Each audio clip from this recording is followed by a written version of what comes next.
Budaya Tabia.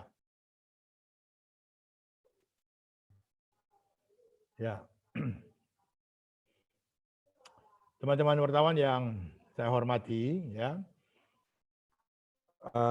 Sebagaimana kita ketahui bersama bahwa PPKM diperketat yang mulai berlaku pada tanggal 8 itu dia akan berakhir pada tanggal 22 besok di Kota Ambon, ya. Pemerintah Kota Ambon melaksanakan PPKM diperketat ini sejalan dengan kebijakan pemerintah pusat yang menetapkan Ambon sebagai salah satu dari 43 ya kota di luar Jawa dan Jawa dan Bali yang karena pertimbangan zonanya dan pertimbangan-pertimbangan lainnya lalu ditetapkan sebagai kota dengan PPKM diperketat, ya. Atas dasar itu lalu saya berpedoman kepada instruksi gubernur, kemudian saya menerbitkan instruksi wali kota Ambon nomor 3 yang mengatur tentang PPKM diperketat dalam wilayah pemerintah Kota Ambon. Nah, saya berterima kasih kepada seluruh masyarakat, terutama pelaku-pelaku usaha yang juga taat dalam melaksanaan kegiatan PPKM ini, walaupun memang ada 1-2 saja, tapi dari segi prosentasinya kurang lebih mungkin itu 98% orang itu taat ya melaksanakan PPKM. Itu berdampak besar kepada pelaksanaan dan kondisi ya yang dihadapi di kota ini. Nah, antara lain misalnya pertama dari hasil zona yang terakhir itu kita ini mengalami penurunan yang cukup ya. Tingkat terkonfirmasi dan keterpaparan. Itu yang kedua. Yang berikut zona kota yang sebelumnya itu merah, sekarang dia bergeser ke zona orange. Walaupun tingkatnya itu belum terlalu, nilai angkanya belum terlalu signifikan. Tapi dia sudah bergeser dari zona merah ke zona orange. Nah, atas dasar itu, lalu dengan mempertimbangkan kondisi masyarakat, memperhatikan juga usul saran daripada aspirasi yang berkembang dari masyarakat, lalu kita akan mengkaji betul sebagaimana pedoman dari kementerian, terutama instruksi Mendagri nomor 23 yang terbaru yang mengatur tentang pelaksanaan PPKM ya mikro ini. Nah, saudara-saudara, dari fakta-fakta yang ada ini, maka besok hari terakhir pelaksanaan PPKM di Kota Ambon yang tidak lagi menggunakan istilah darurat maupun diperketat. Istilah yang dipakai sekarang itu adalah level 4 dan level 3. Ya, level 2, level 1. Ya. Jadi sebelumnya Kota Ambon itu dia ada pada level 4. Ya. Ternyata dalam perkembangan pelaksanaan PPKM ini, maka dengan instruksi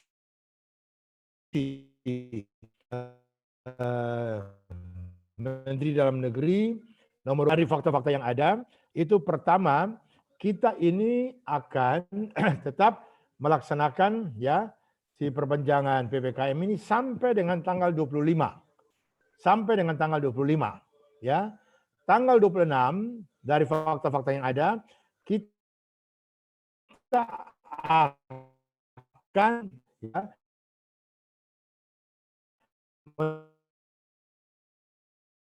menerapkan PPKM di Ambon dan skala yang dilonggarkan.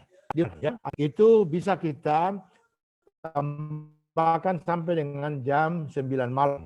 Ya, jam malam. Toko-toko juga sama jam 9 malam, mall juga sama dan sebagainya. Bahkan juga kita pertimbangkan untuk bioskop itu juga bisa diizinkan buka untuk dengan jumlah kapasitas yang betul terbatas, tetapi semua betul-betul melaksanakan protokol kesehatan secara ketat. Ya, itu antara lain. Tapi itu nanti baru tanggal 26. Tanggal 26. Sedangkan untuk tanggal 22 sampai tanggal 25, kita masih tetap dengan menggunakan pola dan persyaratan PPKM yang lama. Kita berharap dalam kurun waktu ini bisa terus kita kendalikan karena fakta membuktikan bahwa beberapa 2 minggu ini Ambon mengalami penurunan yang cukup signifikan dan dampaknya juga itu positif sekali dalam perkembangannya. Saya rasa itu yang saya mau sampaikan buat saudara-saudara. Nanti tanggal 25 itu saya akan umumkan lagi tentang pelaksanaan ya PPKM ya tanggal 26 itu ya. Waktunya kapan buka, kapan tutup, lalu sektor-sektor mana saja yang dilonggarkan dan sebagainya itu akan kita umumkan nanti tanggal 25 nanti ya. Itu saja yang saya mau sampaikan buat kita pada siang hari ini. Selain memang ada kebijakan-kebijakan lain dalam bantuan-bantuan sosial sambil kita lagi menunggu petunjuk dari pusat ya tentang bagaimana bansos yang akan diberikan kepada kelompok-kelompok masyarakat terutama untuk mereka yang terkena program keluarga harapan dan lain-lain sebagainya. Nah, hal yang ketiga itu kita sementara mempersiapkan untuk juga melaksanakan proses vaksinasi massal untuk anak-anak muda ya, anak-anak muda. Itu yang sementara kita siapkan saudara-saudara terkait dengan seluruh kegiatan yang terkait dengan PPKM. Nah, saya rasa itu yang saya mau sampaikan pada siang hari ini. Mudah-mudahan teman-teman media bisa saling mendukung untuk juga mensosialisasi kepada masyarakat kita. Saya rasa itu aja Pak Joy yang saya mau sampaikan buat media. Baik, terima kasih Pak Wali. Mungkin yang terkait dengan siswa baru Pak untuk pendidikan Pak. Oh iya, yang berikut terkait dengan tahun pelajaran baru. Tadi saya telah rapat dengan seluruh kepala sekolah mulai dari TK, PAUD, TK, SD, SMP ya.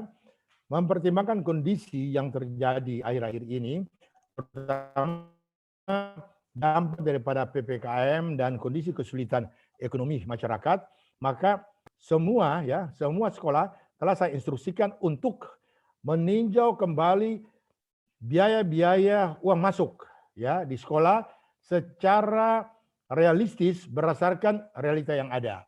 Oleh karena itu telah diadakan penyederhanaan kurang lebih seluruh kebutuhan yang sekolah maksimal itu tidak lebih dari 720.000 ya.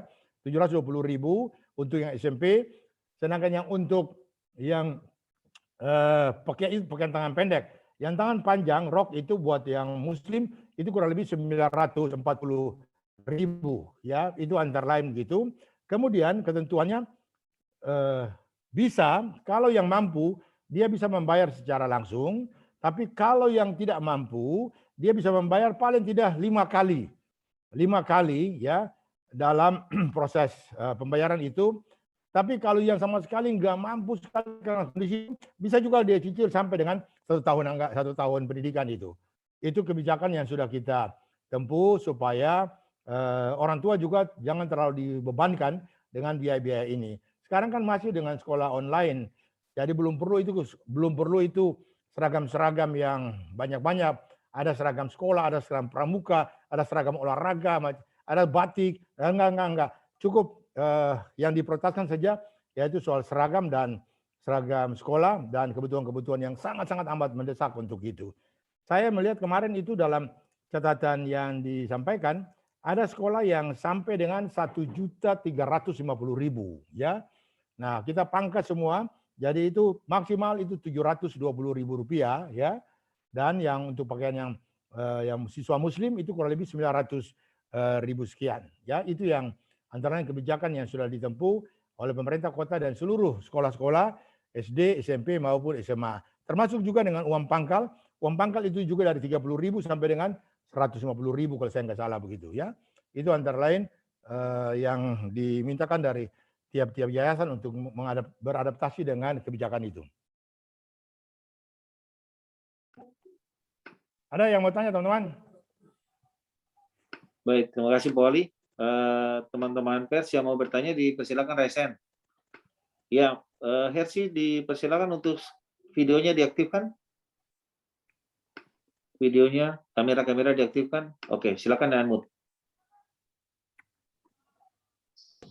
Oke, silakan. Pak, Pak, ini kemarin waktu saya nonton soal instruksi baru yang dikeluarkan oleh Pak Presiden itu mengungkapkan bahwa lokasi tempat makan yang buka itu sampai jam 9 malam hanya yang terbuka seperti tempat-tempat makan yang tidak di dalam gedung begitu Pak, yang mungkin di di pelataran mungkin seperti di bawah di amplas itu Pak, yang di tenda-tenda seperti itu Pak. Nah kira-kira apakah nanti dengan pemberlakuan jam 9 malam seperti yang tadi Bapak bilang itu untuk tempat makan buka sampai jam 9 malam itu, apakah tempat-tempat makan yang tertutup sifat prinsipnya seperti restoran seperti itu tidak buka sampai jam 9 malam atau disesuaikan dengan apa yang ditetapkan sebelumnya oleh pemerintah kota, yaitu buka sampai jam 5 sore seperti itu Pak? Enggak, tetap itu nanti dibuka sampai jam 9 malam. Jam 9 malam cuma pembatasan pada jumlah orang yang makan minimal maksimal 50%. 50% dan lamanya makan itu paling top 30 menit. 30 menit. Itu diatur dalam kebijakan yang baru nanti untuk itu. Jadi baik yang di pelataran maupun yang di gedung, semua sama itu. Nanti ditetapkan hal yang sama. Baik, yang lain silakan. Silakan di raise hand supaya mikrofonnya bisa diaktifkan.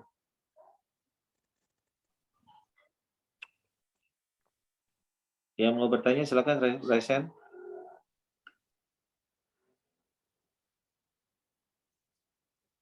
Oke, Priska dari Teras Maluku silakan di unmute. Ya, terima kasih. Selamat sore Pak Wali, Pak Joy semuanya. Ya, silakan. Iya. Pak Wali, beta mau bertanya Pak mengenai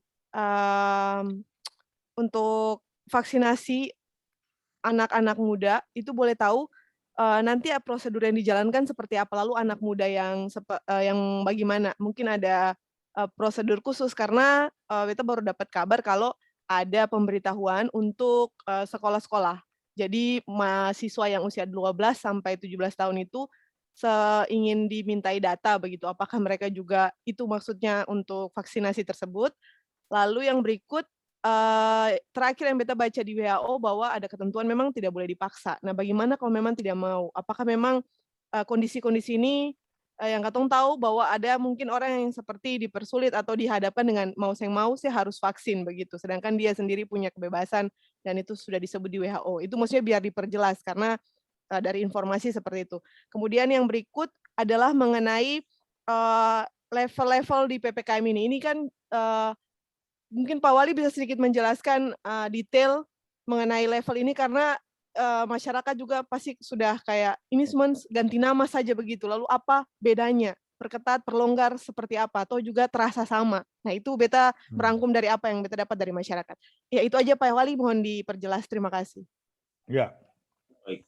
Jadi yang pertama dulu menyangkut soal level ini, itu memang ada ketentuan kriteria yang ditetapkan oleh pemerintah pusat, ya.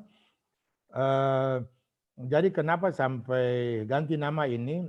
Memang masyarakat itu mendapat kesan seakan-akan kalau disebut diperketat kemudian darurat itu seakan-akan ada sesuatu yang mencekam, ya, sesuatu yang betul-betul mencekam, membuat kita galau, gelisah dan sebagainya.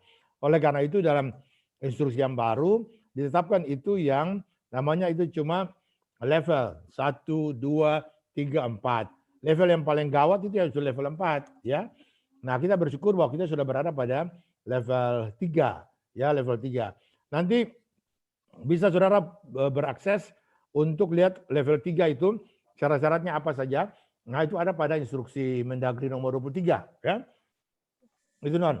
Yang kedua, terkait dengan soal vaksinasi, ya. Vaksinasi itu yang dilaksanakan oleh pemerintah ini khusus untuk anak-anak usia 12 sampai dengan 17 tahun. Ya. Di kewenangan daripada pemerintah kota, yaitu ada pada anak-anak SMP itu, ya. Karena anak SMP itu kan rata-rata 12 sampai dengan 15 tahun, ya. Sedangkan yang 16-17 itu rata-rata ke usia SMA. Nah, untuk SMP, telah kita rapat koordinasi dengan seluruh kepala sekolah untuk mempersiapkan mereka, ya, mempersiapkan mereka kalau nanti vaksinnya sudah datang dan jumlahnya sudah datang turun dari pusat, itu kita akan mengambil langkah sesuai dengan jumlah yang ada itu. Memang ketentuan WHO bilang juga betul bahwa ini sifatnya bukan paksaan, tidak boleh paksakan. Kalau misalnya ada orang yang apa namanya tidak mau, itu juga kita tidak akan paksakan. Cuma selain itu ada ketentuan-ketentuan umum juga yang berlaku ya di sebuah institusi. Misalnya saya kasih contoh, sebuah institusi penerbangan misalnya, dia menjelaskan bahwa yang boleh berangkat itu adalah mereka yang harus punya kartu vaksinasi, ya. Dan otomatis kalau orang yang tidak bersedia untuk divaksin, otomatis dia tidak mungkin tidak belajar, tidak bisa berangkat, otomatis, ya. Itu ketentuan umum yang diatur dan WHO tidak bisa untuk melarang negara-negara untuk melaksanakan ketentuan-ketentuan secara normatif itu. Itu yang saya mau sampaikan buat Ade dong terkait dengan soal kebijakan itu. Sama sekali pemerintah tidak pernah paksakan untuk wajib untuk vaksin.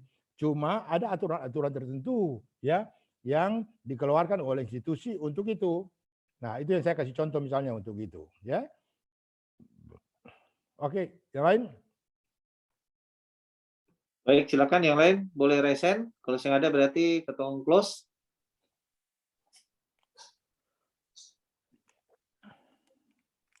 Baik, Pak Ali, mungkin sudah cukup. Tidak ada teman-teman lagi yang mau bertanya. Saya kira penjelasan ini sudah cukup jelas untuk kita semua. Dan saya menutup press release Pak Wali Kota Ambon di sore hari ini dengan mengucapkan wassalamualaikum warahmatullahi wabarakatuh dan salam sejahtera untuk kita semua. Tapi ya.